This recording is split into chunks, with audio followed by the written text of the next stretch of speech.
Hi, and thanks for logging on to the Daily Dvar, and here's a brand new halacha for you, and it's for Thursday, the 22nd day of October. Here we go. Today's halacha more about Shmona Esrei, your private amida. When choosing a spot for davening Shmona Esrei, we discussed yesterday about not being in front of mirrors or pictures, but indoors is also very important. To daven, okay, now you might be a naturalist and feel like, oh, it's wonderful when I'm in the open sky, out in the fields, but that's not what Halacha says. Halacha says that you'll be very distracted when you're out in the open, and it's much, much more appropriate to be davening indoors, like we said yesterday, in front of a wall where your concentration will be complete. If you feel like I concentrate best when I stand up on the top of a hilltop, well, speak to your rabbi about it, because the halacha does say that indoors is where you belong, and you belong in a shul, which is considered a more holy place.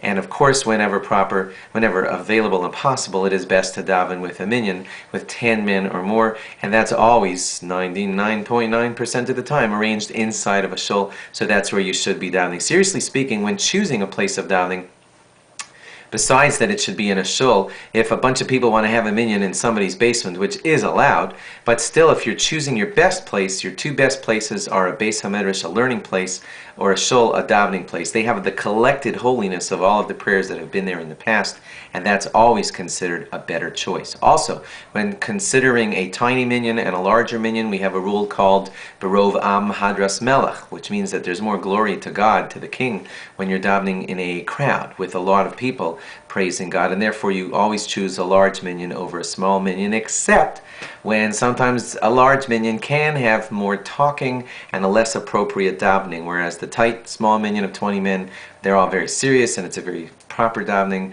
Then speak to your rabbi in situations like that, because a large talking minyan can very likely be considered a lower significance than a small, serious, and concentrating minyan. So discuss that with your rabbi also when making your choice. Large minyanim are considered better when they're appropriate, when everyone there davens well and it's not a distracting situation. Thanks for logging on, and log on again tomorrow for more. Bye-bye.